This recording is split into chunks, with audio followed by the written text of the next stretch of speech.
Hi, Jensen. It's a great honor to have you here with us today. Welcome back, Taiwan. Thank you. I'm delighted to be here. You gave a Computex keynote, and what do you hope to achieve at Computex this year? Well, this is the beginning of a new age in computing. You know that computers are not only just a vibrant industry, and one of the largest industries in the world is also the industry that underpins the bedrock of almost every other industry. And for 60 years, the computing model has been largely the same, general purpose computing. It's almost like having one appliance that's used for everything. Yes. Or one tool that's used for everything, general purpose. However, that tool over the years has improved so quickly that the fact that it was general purpose was a good thing. And unfortunately, the progress has slowed tremendously. The architecture of this instrument, this tool, limits its ability to continue to grow. And so at a time when the world's data and the amount of computation we want to do continues to grow exponentially, we need a new approach. And so we have discovered 20 years ago a new approach we call accelerated computing. And that foundation led to artificial intelligence, which now is reshaping the computer industry. Of course. And so we're at the beginning of the generative AI era, and it's reshaping every aspect of computing. And for Taiwan in the computer industry, this is very exciting because $1 trillion of data centers has been built, and of course hundreds of millions of computers have been built. And now we're in the beginning where all of it wants to be modernized, yes, improved in a very dramatic way. And so it creates enormous opportunity for Taiwan and all the companies here. Yes, this time we are so eagerly anticipating the establishment of the Taiwan R&D Center. As far as I know, it is the first of its kind, the first one in Asia. So would you like to share with us what are the major factors that influence your decision on choosing Taiwan as location for this very important center? Well, we have a very long history in Taiwan.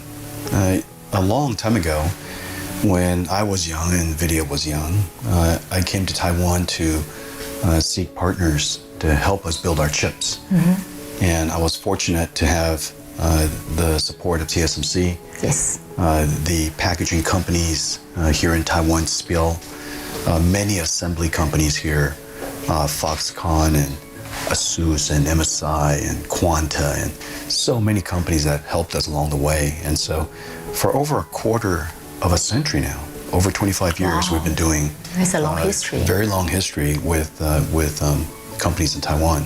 And so that's one reason. Another reason is the technology excellence.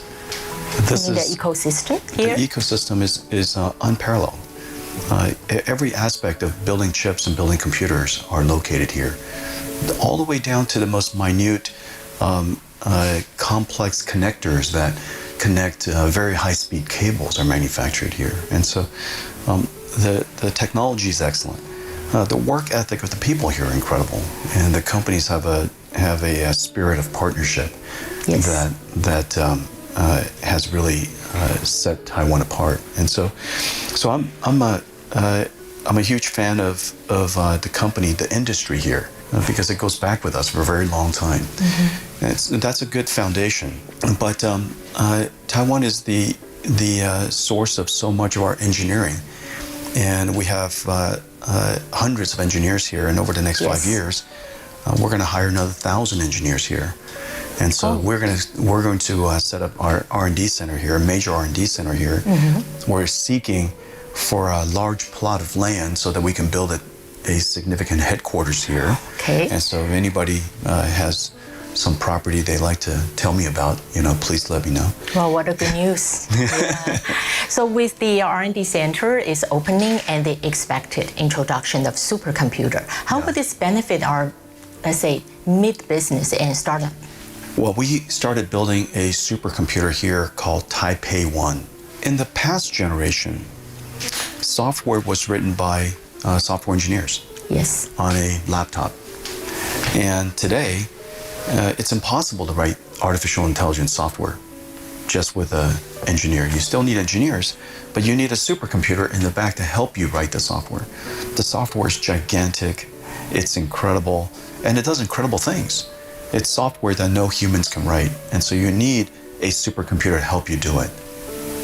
Well, we built one here called Taipei 1, and it is the leading AI supercomputer here in Taiwan, and we're going to expand on it every single year because as we hire engineers, we need to give them supercomputers. Wow. And so Taipei 1 is going to grow quite significantly here.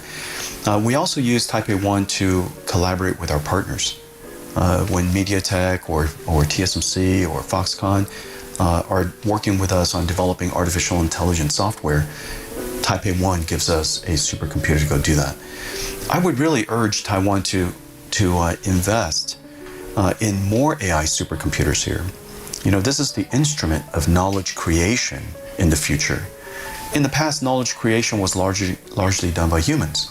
But in the future, the supercomputer is going to help us discover new knowledge that we couldn't discover ourselves. Yes. And so without an AI supercomputer, it's like a astronomer without a telescope.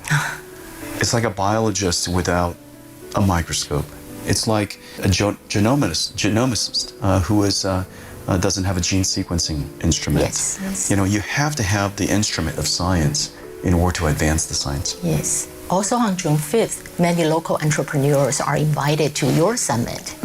If AI technology is an ongoing revolution, how will these entrepreneurs collaborate with NVIDIA to ride on the wave of innovations? This is really a great time because the whole industry has been reset. The computer architecture is reset from CPUs to now GPUs. Software is reset from instructions and programs to large language models, AI models. And the way you interact with a computer is reset. Instead of giving it commands or instructions that it follows, you tell the computer your intentions and it understands what you mean. Yeah, they create. They create a plan. They perform the task for you. And so this is a brand new generation. Everything is reset. So for entrepreneurs, this is a great time. If I were an entrepreneur, this is the best of times because you're at the starting lines of a new generation that's going to last 10, 15 years. Yes, you certainly give us a future picture. Is it NVIDIA that is going to provide custom-made AI services to help companies in different industries? Somewhat like TSMC does for AI, is that right? Yeah, we created, TSMC is an unbelievable chip foundry. The world needs an AI foundry. And the reason for that is because you want to create custom AI just like you want to create custom chips. Yes. Without TSMC, NVIDIA would have no GPUs. We needed someone with the semiconductor technology, the process for manufacturing, the manufacturing scale with factories, and of course, the engineers to work with us, the service engineers. AI needs the same thing. NVIDIA has the technology, we have the process and methodology of creating AIs, and we have, of course, a very large scale of AI supercomputers. We could help customers build their custom AIs. We've done so for ServiceNow. We're working with SAP. We're working with Cadence. We're working with many companies. And these companies are building their own custom AI so that those AIs are skills that they could rent to their customers. In the future, all of these platforms will not only have tools that they offer today, but AI agents that they can rent out as employees, if you will. Is it mainly because of Blackwell that enables the vision? Blackwell is the supercomputer underneath. Without a great supercomputer, without a great AI factory, you cannot be an AI foundry. Blackwell are the instruments inside our factories. Yes. In a lot of ways, you know, Blackwell is to us what ASML is to TSMC. It's an instrument that is inside the factory that is really quite essential. Speaking of TSMC, we know that TSMC and Samsung are two major players of your foundry operation. However, diversifying supply chain must be a long-term and critical strategies for NVIDIA. So from your point of view, what are the qualifications that a foundry must possess in order to provide chip of quality comparable to TSMC? Please tell us more about your partnership with TSMC. Well, diversity and redundancy is essential to every company's resilience. Yes. And wherever we can, we seek out diversity. Wherever we can, we seek out redundancy. But the technology that is available from TSMC is quite extraordinary. And it's quite extraordinary in multiple ways. First of all, their technology is excellent.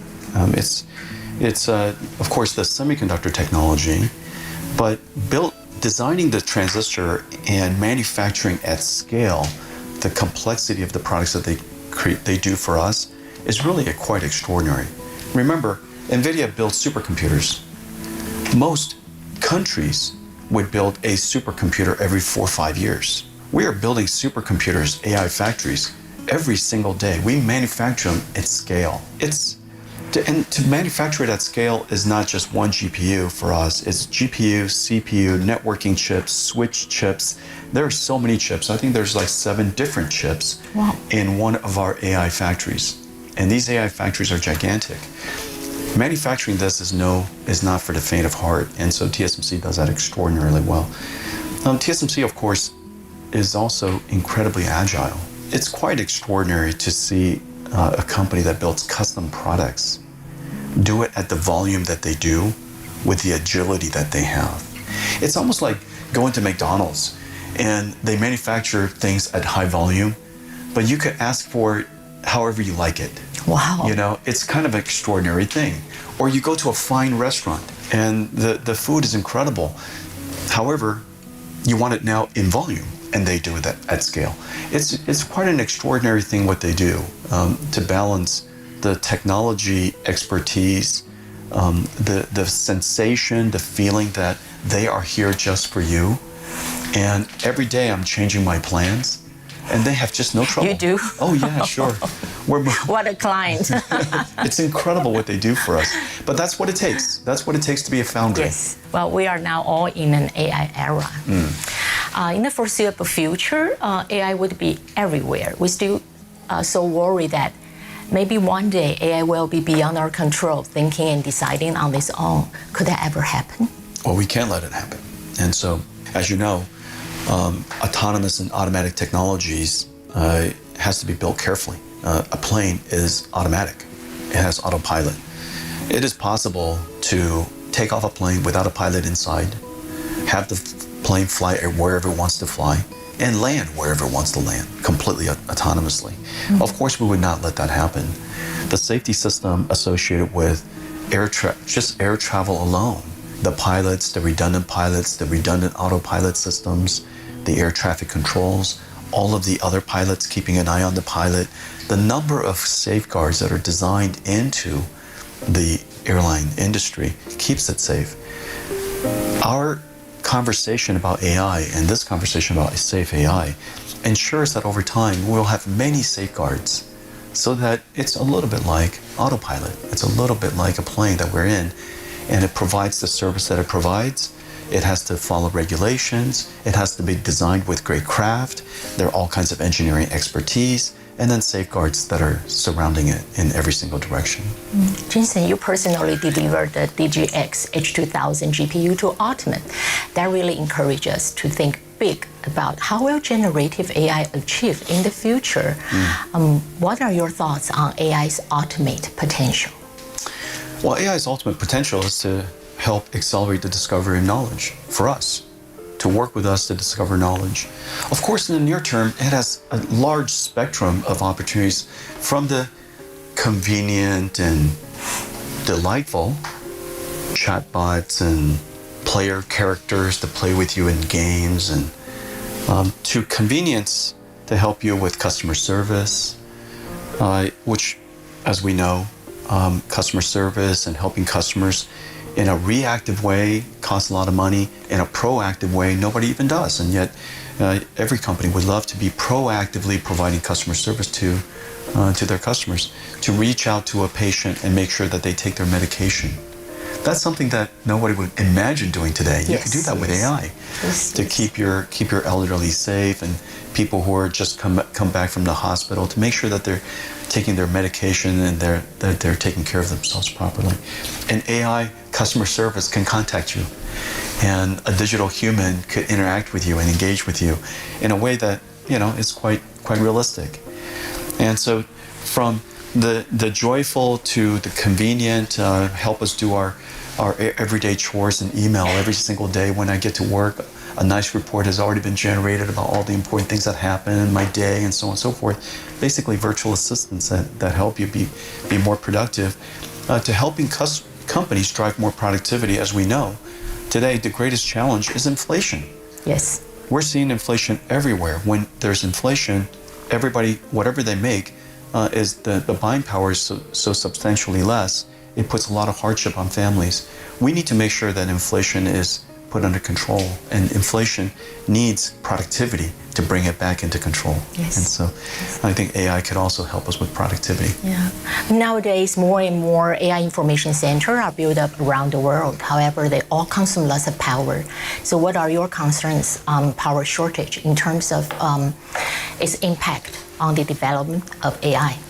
In the near term, we do have a great deal of power challenges. And so whatever power we have to put the best equipment into it so that the companies could be productive. However, this is the great opportunity. AI doesn't care where it learns. AI doesn't care where it goes to school. The world has actually an abundance of energy. They're just in the wrong place. Obviously, sounds very philosophical. Well, no, it's not philosophical. It's mathematical. The amount of energy that we get from the sun, the amount of energy we get from thermal from sustainable energy is quite high. It's just in the wrong place. Yes. It's in places where people don't live. They're in deserts. They're in, places that are quite cold. They're in places that are not the most delightful places with wonderful climate and beachfront properties and things like that. And so of course, we need to go make sure that those areas have power generation capabilities. Then we can put data centers there. We could train our AI models there. And when they graduate, we bring the AI models back and use it wherever we like to use it. And so I think in the future, you'll probably see data centers being built in countries that currently are far away from population, far away from the power grid. And there's no reason to build batteries. Just use the energy, train AI models, and bring a trained AI model back to population. Jensen, how do you think of the Moore's law? Is it still accurate in the AI time? Moore's law a long time ago reflected the increase in density of transistors. And then, because the most important chip on the planet was a CPU, Moore's law reflected the performance of CPUs for about 30 years. In the context of CPU scaling, CPU performance scaling, that has largely ended. And so we need another approach for continuing to scale the computing power and the computing capabilities. Accelerated computing is clearly the right approach going forward. Everything that can be accelerated should be accelerated. Every data center will be accelerated. And we should use AI as much as we can because AI is incredibly efficient. Yeah, nowadays the application of AI is reaching almost every dimension of our lives. However, human Android robot doesn't popularize now. When do you think it might become a popular product? And if it does so, how will you envision it might tremendously change our lives? Humanoid robotics will be as common as cars are today. You got to imagine what a car looks like 100 years ago on the street. What a strange instrument going down the street by itself without a horse in front of it. And so I think 100 years from now, it's very clear we'll have humanoid robots everywhere. It will likely be the largest volume mechanical system the world makes. Won't be another 100 years ahead, right? Won't be that long. The beautiful thing about vision is you start from the future and then you work your way back. It's a lot easier than starting from the present and work your way forward. Because of course, the future is easier to predict. Next week is very hard to predict. Next year is very hard to predict. But long term is incredibly easy to predict. And so I think working our way back is easy. Now the question is, if it's clear, so mundane, so commonplace in 100 years, when would it become quite commonplace now? Well, the world needs a lot more manufacturing capability. The number of manufacturers in the world is quite low. Labor force is quite short. And as a result, we're going to continue to see inflation.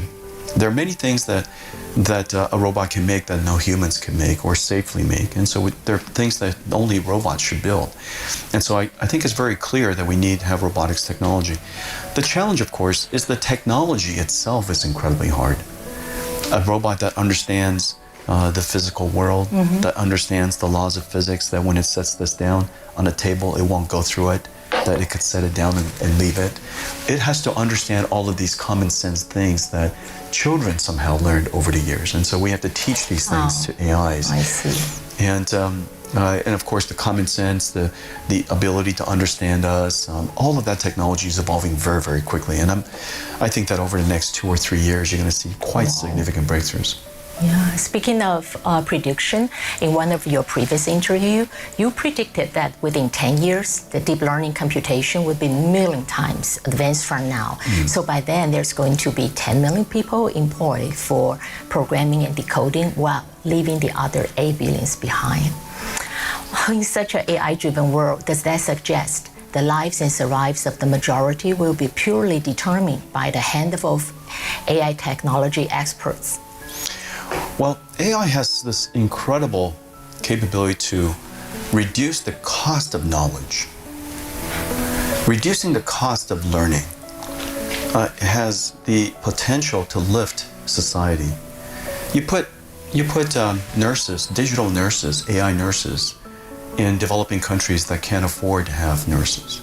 You put, AI doctors in countries that can't afford to have AI doctors, can't afford to have doctors. And so all of these different capabilities escalate and raise the capabilities of the developing countries and people who don't have access. Now, the other thing that's really quite clear is that AI is incredibly good at understanding what you need, so you don't have to program it. For the very first time, you have a computer that you don't have to program with a language that most people don't know, computer programs. Anybody can program a computer now. Just go to ChatGPT and ask it to do it. So if you know how to express your intentions, you could communicate with an AI and the AI can write the program for you. So now everybody is a computer programmer. What an amazing thing that we've done. And so we've raised the capability of everyone. We've lowered the access to knowledge and capability, and that should lift all of society. So we should stay optimistic. I think the future is going to be really terrific. Yes. Jensen, does NVIDIA truly face no significant competitors? For example, there is a newly established foundation in the States called UXL, composed of many IT giants, aiming at building, they say, multi-vendor, multi-architectural software ecosystem for all accelerators. Some say it targets and tries to challenge CUDA. My question is, what are your plans on maintaining NVIDIA leading over all the competitors? Well, we've built some very important systems in the last 20 years. CUDA, of course, is one of the greatest contributions to computer science the world's ever known. And it brought to reality this new approach of computing called accelerated computing, which the world needs. A new type of switch system that was introduced recognizes the importance of NVLink. We've been creating this switch now for 5 generations. We've been working on it for about a decade. And people have now realized the importance of such a switching system. It's a computing fabric, not a networking switch, but it's a computing fabric switch. And the technology is incredible. It's incredibly complicated. We've been working on it for a decade. And now the world realized the importance of that. And that's good. That's good. I think it recognizes that the work that we do contributes to the industry and to computer science. And our focus as a company, we're a market maker. That's the nature of our company, to dream about the future. Notice all the conversation we have so far is about the future. What technology could do, what technology will be like. We're constantly inside our company thinking about what would the future be like? How can we contribute to inventing this better future? And what can we do today that would lead to a great prosperity for the industry in the future?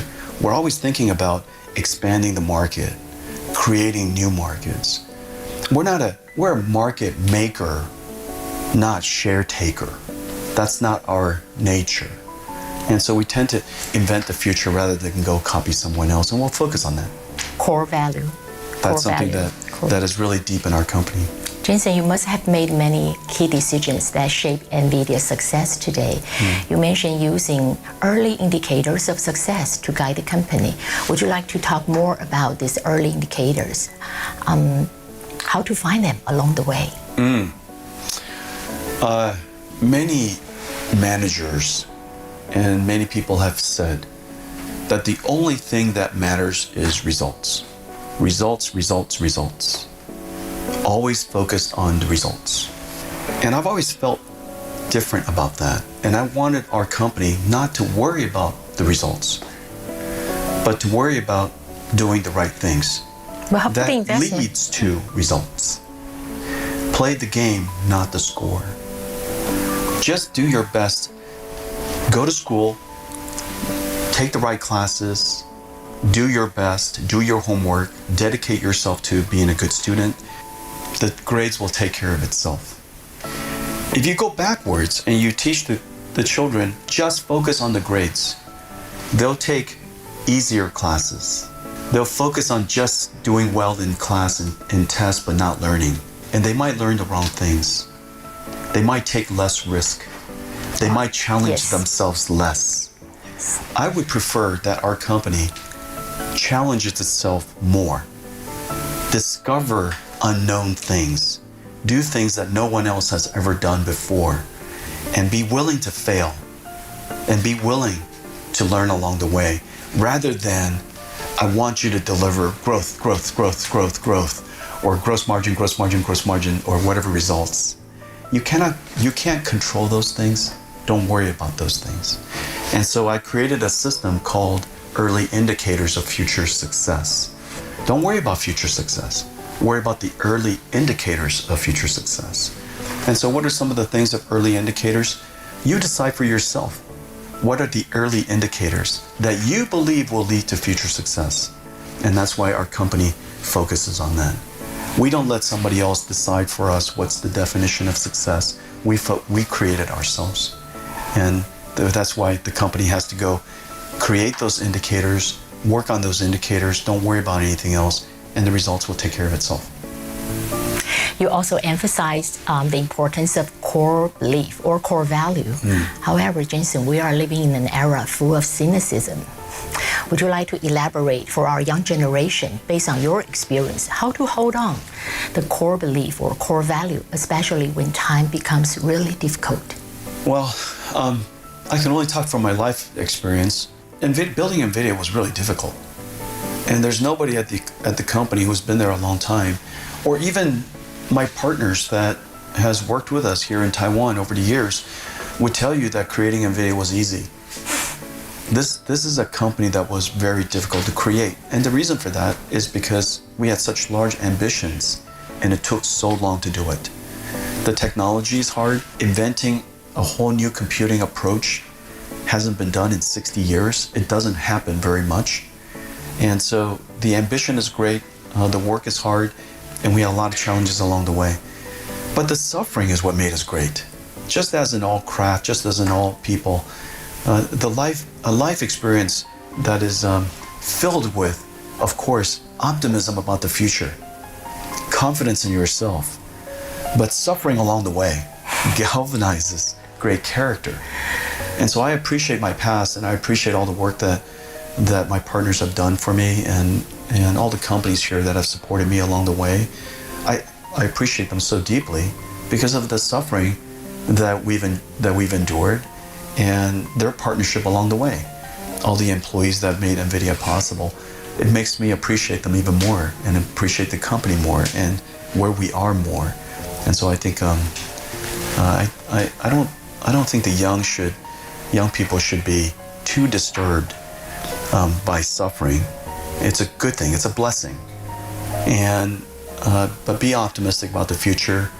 Be generous to people. Be kind to people. Help other people. Those are all the things that have helped me. And like I said, focus on the game, and the score will take care of itself. That's very fruitful. NVIDIA's stock price hit its new high recently, and so has your value. What does that mean to you? Absolutely nothing. I was trying to think of a good answer. Nobody treat me any different, and I still have a mountain of work in front of me, and so nothing has changed. 用 AI 塑胶盒里的莲藕糕，但紫色芋头口味出现至少3处发霉斑点，另一块绿豆口味也疑似有霉斑。消费者说，6月3号到阳明山知名餐厅吃白斩鸡，买了店家自制糕点，吃到剩下几个后才发现，竟然大发霉。实际来到餐厅，员工正在备餐，要因应廉价人潮，还没营业，外头就开始排队。控诉消费者说，当天买当天马上吃，没放超过2个小时以上或隔夜。如果真的有这个问题的时候，我们就跟他先道个歉啊。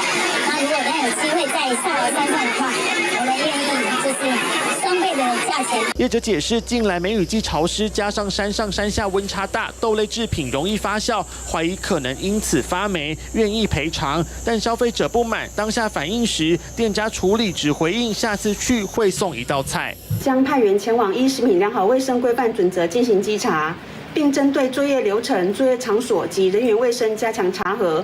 卫生局说，如果查到缺失，业者限期没改善，将依食安法处6万到2亿元罚锾。另外也提醒，制作食品时应经过适当冷却再包装，民众购买后没吃完，要尽速放冰箱冷藏，复热时充分加热，避免炎热天气食品腐败变质，吃了伤身。TVBS 新闻综合报道。想看最完整的新闻内容，记得下载 TVBS 新闻网 APP。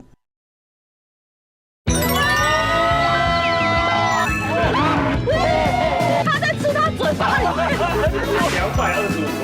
，395块。哎，好有气氛哦！别打，看，这是生吃吗？这是什么？我们那就在想说，你应该要站在谁是被害者的最旁边才会。我应该是在最旁边，这是我精心设计。我今天是一个问号 question， 所以我就是就是连衣服都这么用心，亲自带悬疑感上阵宣传。4年前的烧夯台剧《谁是被害者》，现在终于要出第2季。方医院犯罪嫌疑重大，而且有逃亡之余，立刻发布紧急具体。张孝全、徐伟宁、李牧等人原班人马回归，但这一季很特别，好久不见的歌手苏慧伦睽违12年再当演员，实力演出。因为真的太久没有演戏的感觉，就要很投入在那个角色。那个角色可能有很多的经验，并不是我的日常生活里面有的。像我这次演的是法医，自己光是要学会用手术刀，还要看遗体验尸，对演技和心理都是一大考验。好久不见的也有张孝全，2个人其实20年前就有合作。学姐的印象就是很好，就觉得跟她一起拍戏很有默契。过了20年，就是都有了孩子，有了什么10几年前的那个感觉又回来了。抓重点，都有孩子。第1季结束这4年，张孝全儿子也5岁了，当爸似乎比拍戏还难。他是一个话痨。回家就开始一直讲话，然后是不会停的。他一讲到没话讲，他就会开始乱掰。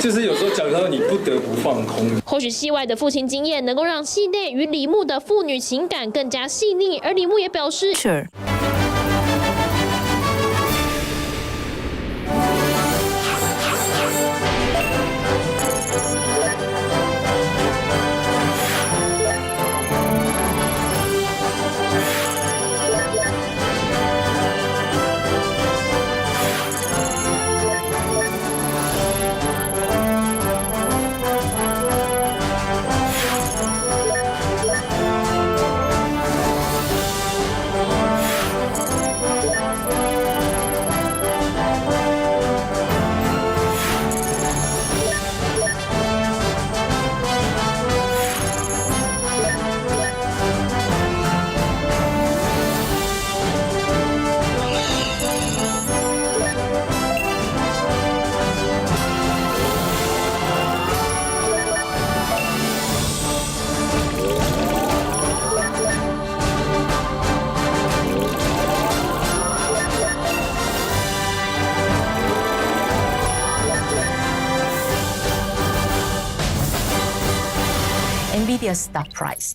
hit its new high recently, and so has your value. What does that mean to you? Absolutely nothing. I was trying to think of a good answer, but I still wake up the same time. I still work the same way. I ate the same things. I love all the same things. I love all the same people. Nobody treat me any different. And I still have a mountain of work in front of me. And so nothing has changed. Yep. And I think that that's probably one of the great things about our company and one of the good habits that I have, irrespective of adversity or failure. I pick up and go back to work the next day just the same way.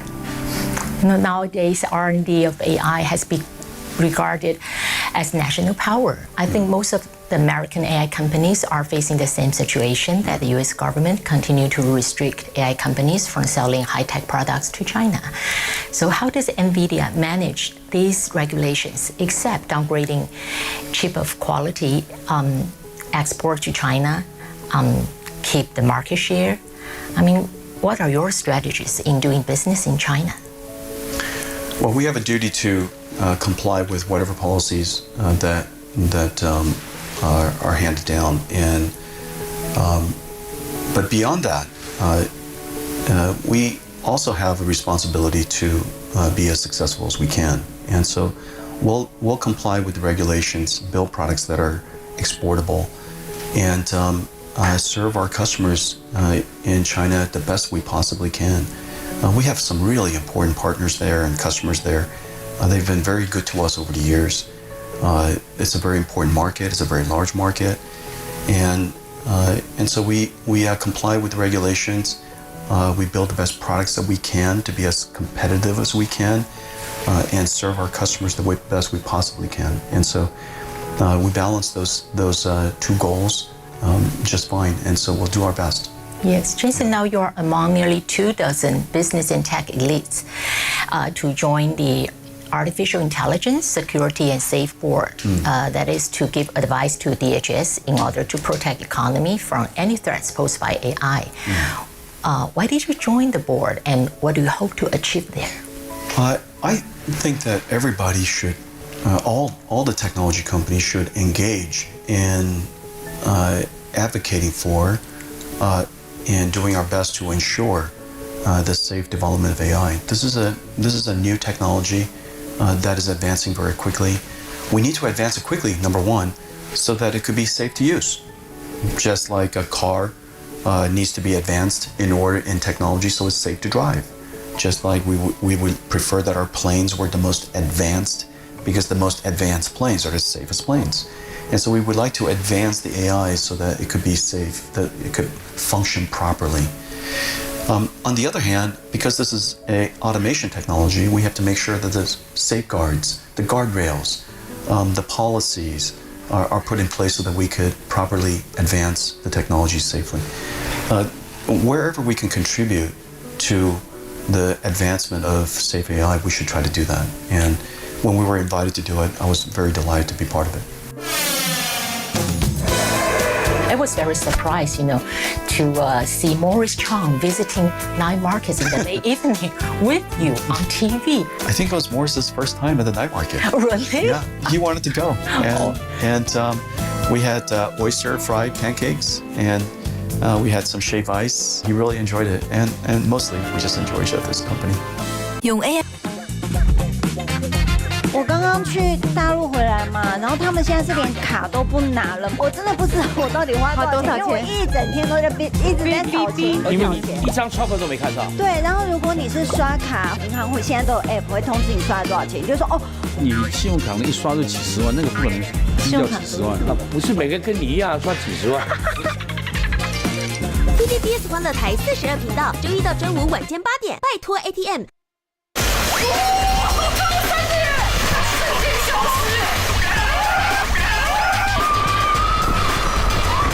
最特别这个8字形的摩天轮对，全球唯一，一次带给时尚的观众朋友们，这么多蛋挞马拉松。俄乌战争北亚局势恶化，古巴新导弹危机，全球将面临和平的希望，还是一触即发的导火线？瑞士和平峰会聚焦全球热点，新闻大白话，国民大会，少康战情室，解读世界未来走向。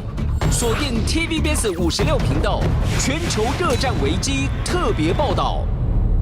带环保袋或者是环保杯，节约用水，少吃牛肉或是猪肉。你知道曾经有一架飞机载了几只牛，一上飞机飞上去一直在放屁，已经快着火了，就下来了。真的啊？假的？真的。甲烷气会燃烧，牛被迁到北极去，它变成一个这个运动品牌了，叫牛被冷死 ，New Balance。你把它打叉好吧？TVBS 欢乐台42频道，周一到周五晚间8点，拜托 ATM。在 TVBS 超越自己，多元培育未来主人翁。我有一些想法想要表达出来，自信表达，赢在说话。最大的突破就是我觉得我变得更勇敢，拥有关键核心能力，在黑暗当中训练你表达的技巧，领先起跑点，黑暗中启发潜能。配音完声，体育播报，快速提升即战力，看见无限可能。快上 TVBS 官网。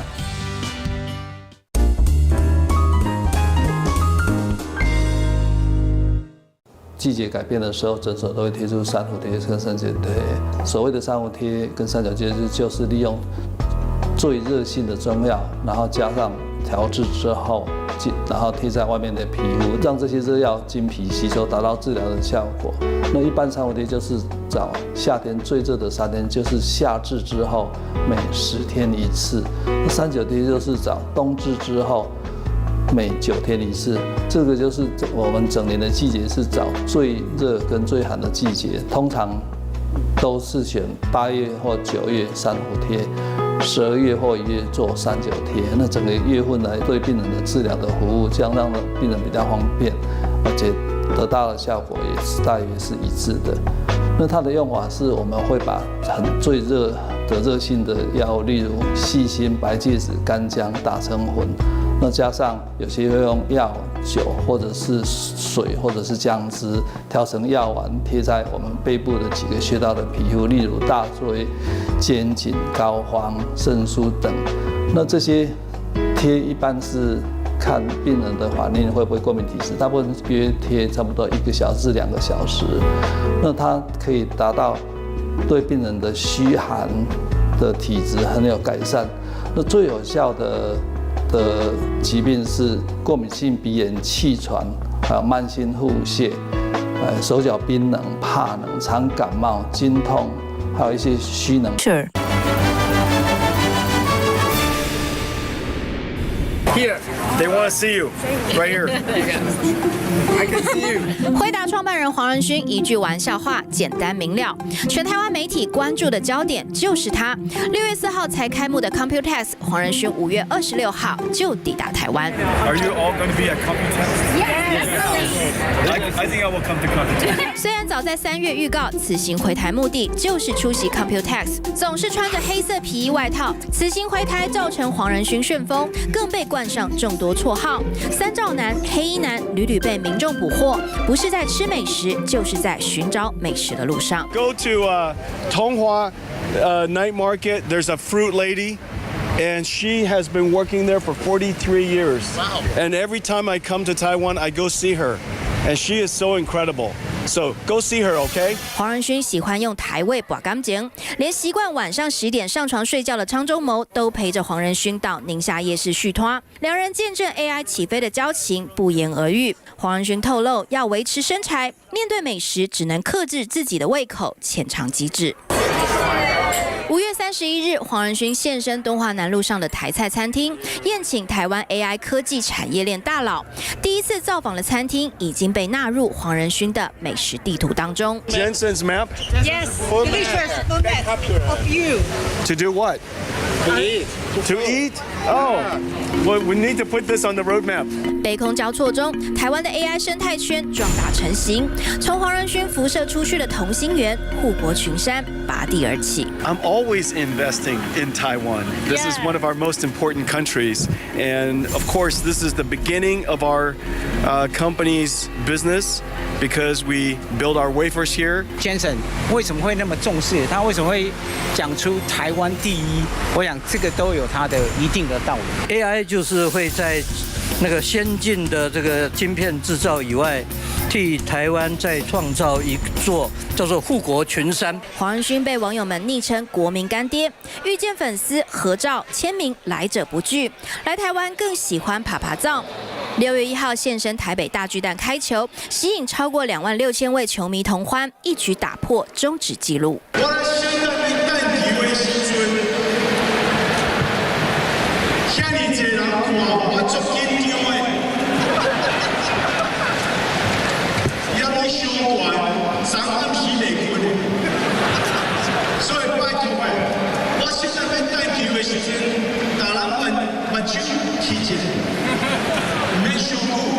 黄仁勋讲话外形极具个人风格魅力，一头灰白发藏在眼镜后的瞳孔炯炯有神，都让粉丝为之疯狂。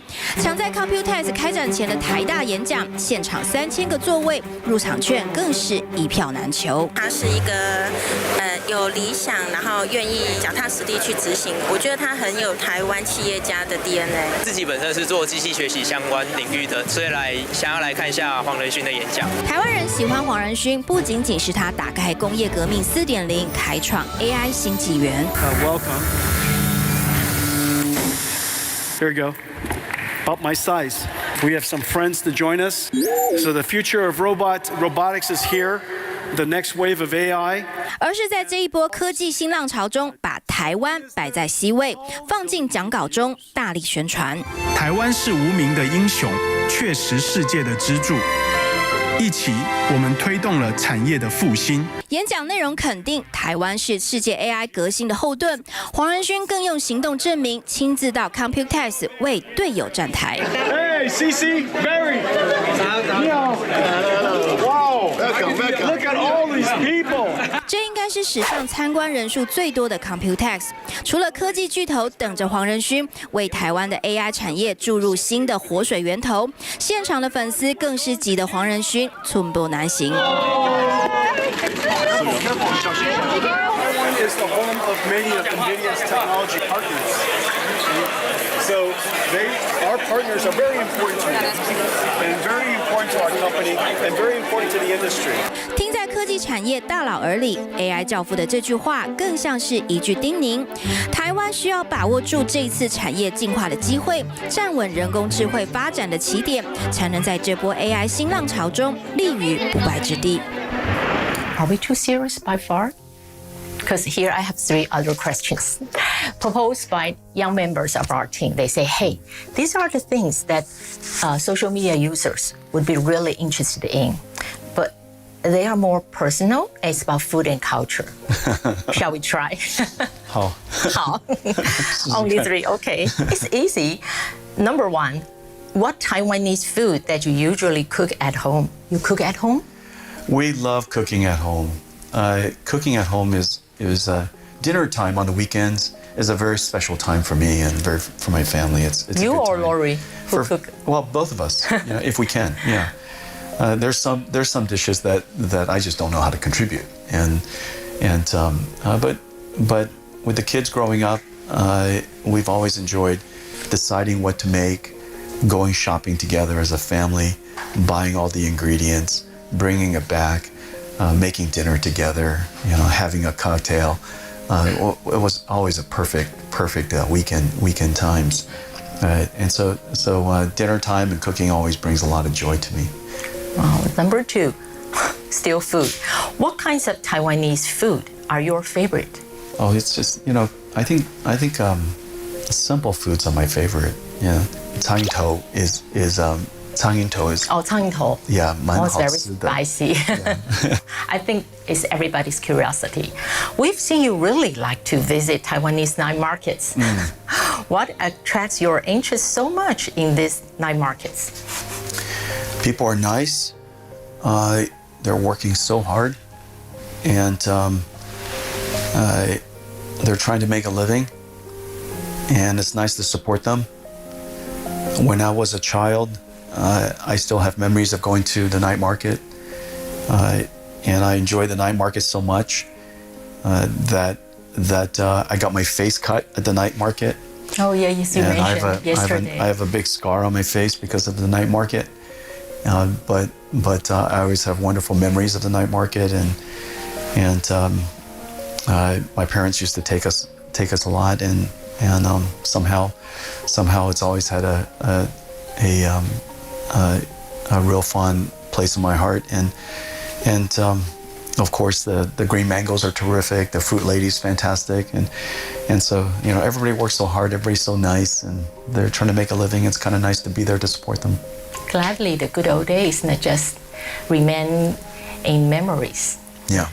And I get to enjoy those memories. Yeah. I was very surprised, to see Morris Chang visiting night markets in the late evening with you on TV. I say, hey, we hardly see him appear in public this way. I think it was Morris's first time at the night market. Really? Yeah. So how did you persuade him to go there?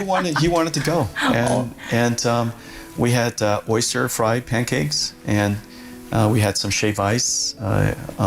Two great places, and he really enjoyed it, and mostly we just enjoy each other's company.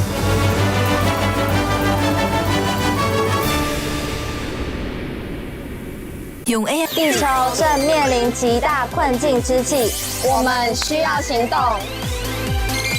第8届全球华文永续报道奖现正征件中，6月1号到6月30，让我们一起用文字、影像、声音的创意，携手为地球的永续努力。详情请见官方网站。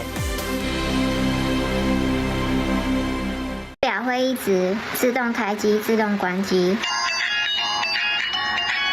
戴上手表，荧幕亮起，不断有音乐作响，没多久又关机，根本没办法用。A 小姐控诉1124网购儿童智慧表给孩子用，2月初到货，但4月底不断开关机，定位也有问题。5月12送修，5月底送回还是没好。这个 GPS 也不准，那后来又因为这个自动开机关机，就是它会有音乐，会吵到老师上课，所以就也没办法带去学校。A 小姐当时买这只表共花2275元，业者标榜台湾晶片、台湾保固，且加购保固3年，但送修客服要求付款回邮60，加上检测费300元，共360，但最后却说手表电池维修，所以检测费也不退。之前大陆的那一支 APP 还要难用，所以就很怀疑，真的是台湾制造吗？还是别的哪一个乱写的这样子？用手表电池给大家做钢针刺穿测试电池。业者测试影片机具都是检字，页面仍标榜台湾晶片，但没有独立官网。嘉菲表示，若接获申诉，会协助双方协调。卖家确实应该提供商品内容，说明相符商品及服务，避免争议。一直开关机，那就真的是坏，真的是有。就是这个并不代表是台湾晶片就一定是非常可靠。那然后消费者要选购的时候，我还是尽量建议大家选择比较有知名品牌啦。当然认为台湾晶片分不同等级，效能有差，不代表手表就是台湾制造。GPS 定位干扰因素多，2000多价位智慧手表可选大厂牌，品质维修较有保障，避免花钱还买一肚子气。TVBS 新闻李文慧、曹正仁台北采访报道。想看最完整的新闻内容，记得下载 TVBS 新闻网 APP。国会针锋相对，全民关注立院，政党激烈交手，到底所争为何 ？TVBS 56频道全方位分析台湾目前政治现况，新政府与国会要给人民怎样的未来？新闻大白话，国民大会，少康战情室，最精准的民意调查，最及时的社会脉动，锁定 TVBS 56频道，国会风云随时掌握。明天的约会行程我已经安排好，要不要看一下？第一站餐厅，因为我有免费的餐券。我们吃完中餐呢，就可以去骑个脚踏车，然后去放风筝。那如果还有时间的话，我们就可以去附近的二手市集逛逛，走路就到了。怎么样？这样的行程 OK 吗？我 OK 啊，我从来没有过这样的小资约会，感觉很新鲜。我觉绝对呢会给你一个难忘的体验，让你爱上这种高 CP 值的约会。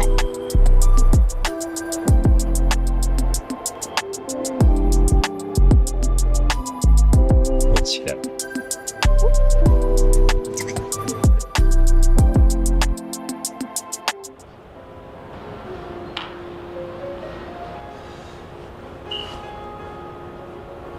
你今天很漂亮。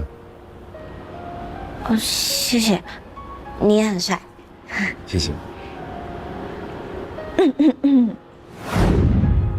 不好意思，请问可以点餐了吗？哦，可以，我这里有2张套餐券。谢谢。怎么有一种酸酸甜甜的味道？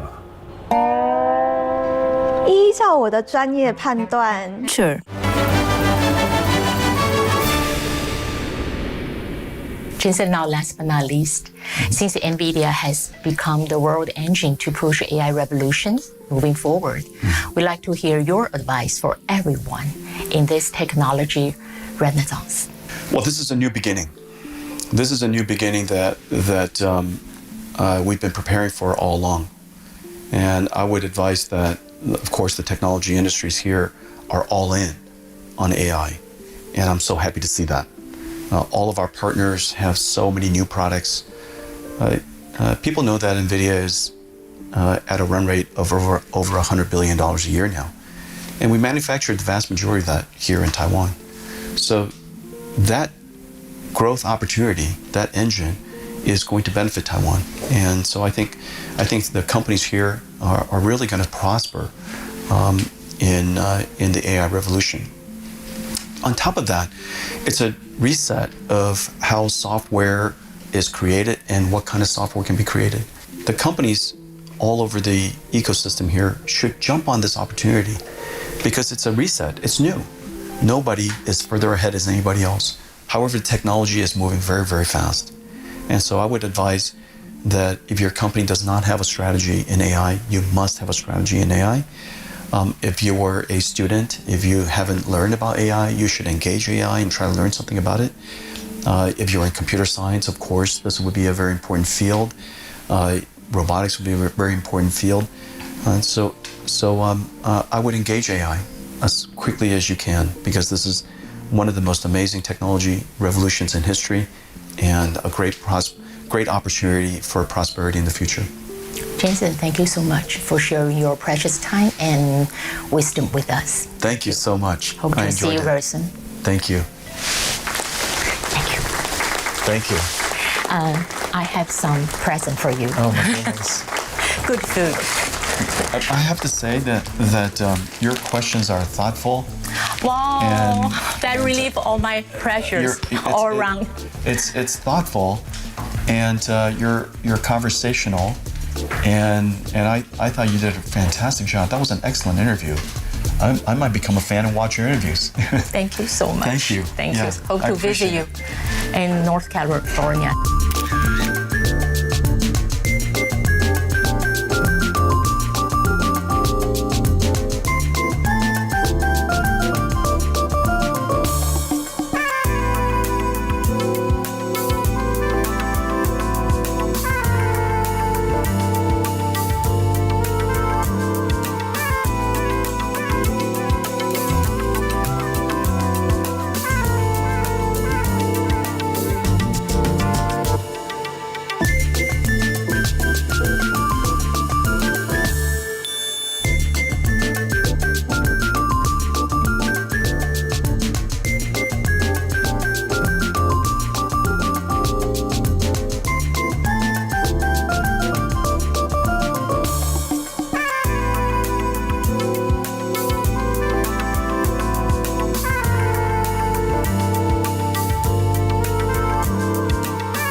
究竟何时会停火？78人死亡，至少11.5万人无家可归。